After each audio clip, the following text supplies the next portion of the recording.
Ang pamagat ng tulang ito ay sa pinakahuling tuldok. Alam kong sa bawat pagod ay may kapalit na ginhawa. Hindi man natin hanapin ito, kusa naman itong lilitaw sa bagong umaga. Tulad ng mga letrang pumapaibabaw sa himpapawid at sa mga anyo ng sining na may 4 na sulok na hindi mo batid. Alam ko yan, kapatid, ang ganda ng tula ay hindi mawawala sa isang makata. Nakakapagod din pala magsulat.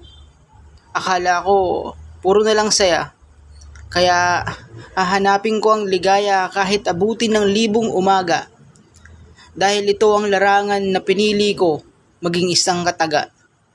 Sa pinakahuling tuldok ng kwento ay makikita mo ang paliwanag ng tadhana. Na dapat pala naniwala ka na may plano ang sa atin ay lumikha.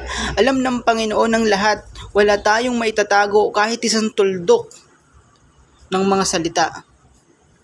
Gusto ko lang sabihin sa'yo na mayroon pang pag-asa. Ang mabuhay at pumanaw ay nakasulat na sa ating kapalaran.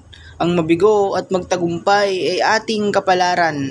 At ang umibig ng tunay at mabigo sa buhay ay hindi masasabing kapabayaan dahil ito ang buhay sa mundong napapalibutan ng kasalanan.